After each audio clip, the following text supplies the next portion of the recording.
नमस्कार, स्वागत है आपका एक्सेल वर्क्स में। अगर आप एक्सेल में काम करते हैं या एक्सेल को सीखना चाहते हैं तो यह सीरीज आपके लिए परफेक्ट होने वाली है।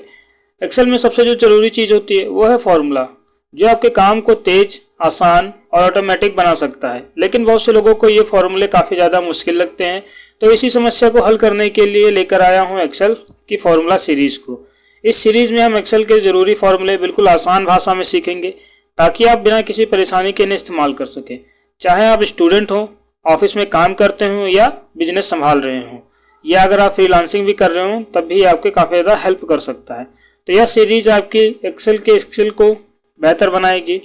इस सीरीज़ में हम शुरुआत करेंगे बेसिक फार्मूले से, फिर धीरे धीरे एडवांस लेवल तक पहुंचेंगे। हर फार्मूले को उदाहरण के साथ समझाया जाएगा ताकि आप इसे तुरंत अपने काम में लागू कर सकें। और सबसे खास बात यह है कि अगर आपको कोई फार्मूला समझने में दिक्कत हो तो आप कमेंट में बेझिझक पूछ सकते हैं। तो दोस्तों, मेरा नाम है विवेक। चलिए बिना किसी देरी के फॉर्मूला को शुरू करते हैं। तो सबसे पहले हम जिस फॉर्मूले को शुरू करने वाले हैं वो है हमारा सम का फॉर्मूला। तो हम आते हैं अपने एक्सेल की शीट पर, जहां पर हम सभी फॉर्मूलों को अप्लाई करेंगे, एक एक करके समझेंगे। तो इस वीडियो में हम 4 फॉर्मूलों को समझने वाले हैं, सम, एवरेज, मैक्सिमम और मिनिमम। तो चलिए सबसे पहले हम सम का फॉर्मूला अप्लाई करके बताते हैं और कितनी तरह से हम वैल्यूज को ऐड कर सकते हैं सम फॉर्मूले के साथ और ऑपरेटर का यूज करके भी, वो इसी में हम समझेंगे।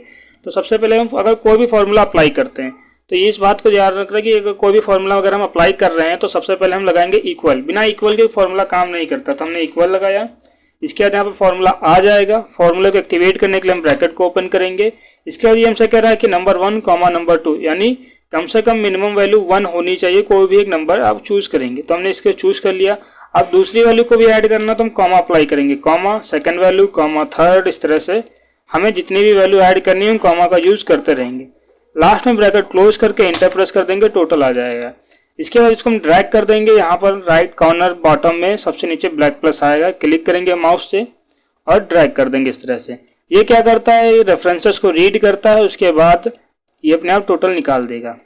दूसरा तरीका क्या है कि अगर हम सम लिखें और सिलेक्शन खुद से बना लें, तो इसके लिए आप एक तरीका यूज कर सकते हैं जिसको कहते हैं ऑटो सम।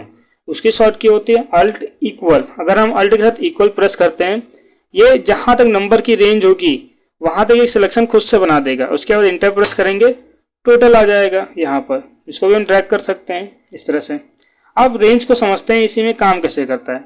जैसे यहाँ पर हमने डबल क्लिक किया तो हमारे केस में देखो लिखा है C3:H3। इसका मतलब क्या है कि तीसरी रो में जो भी हमारा C कॉलम है वहां से शुरू करके H कॉलम के लास्ट तक रखेगा। ये इसका एक रेंज होता है। कॉलम क्या है, बहुत बता रहा है कि बाकी जितने भी यहाँ पर हमारे नंबर्स हैं वो इन दोनों रेंज के बीच में सब आ चुके हैं। इंटर प्रेस कर देंगे, ये आ जाएगा।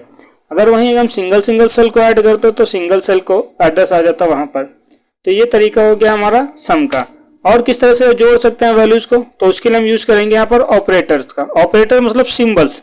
तो किस तरह से ऐड करना वो यहाँ पर समझते हैं। हम इक्वल देंगे, पहले जितनी वैल्यूज को ऐड करना सिलेक्शन देंगे, प्लस दूसरी वैल्यू, प्लस तीसरी।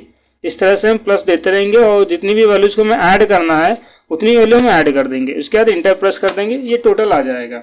इसको भी सेम तरीके से हम ड्रैग कर देंगे, ये आ जाएगा। नेक्स्ट हमारे पास आता है एवरेज।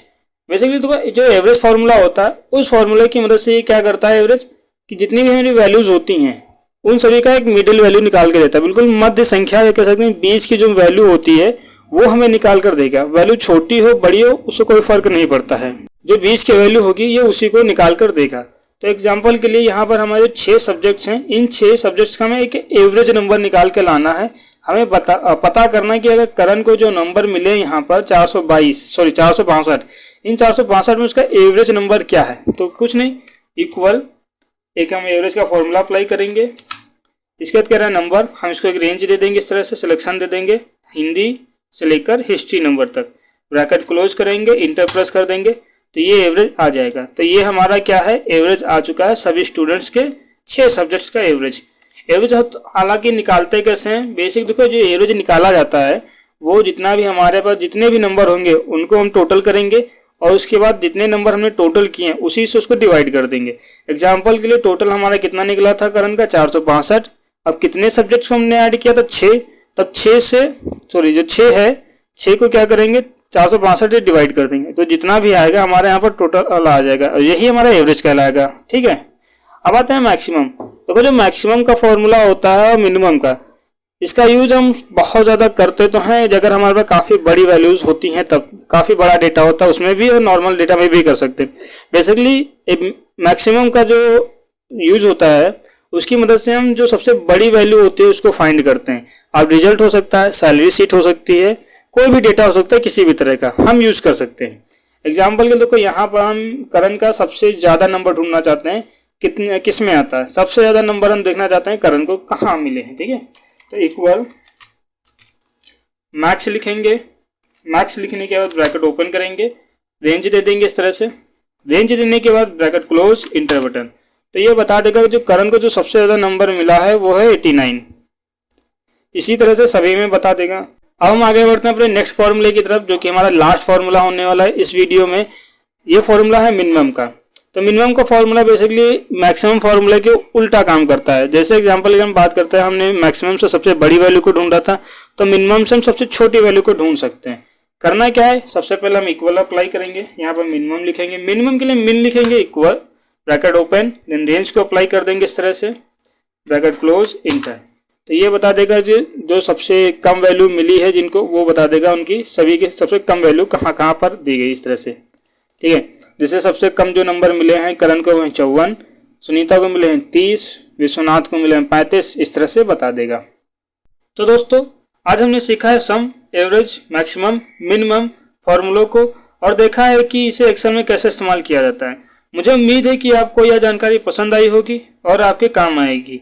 अगर आपको यह वीडियो पसंद आता है तो इसे लाइक करें, कमेंट करके बताएं आपको कैसा लगा यह वीडियो और चैनल को सब्सक्राइब करके बेल आइकन को दबाना मत भूलिएगा। अगर आपके मन में कोई सवाल हो तो आप मुझे कमेंट के सेक्शन में बता सकते हैं, मैं हर सवाल का जवाब देने की कोशिश करूंगा। मिलते हैं अगले वीडियो में एक नए एक्सेल फॉर्मूले के साथ। तब तक के लिए keep learning, keep growing. Thanks for watching.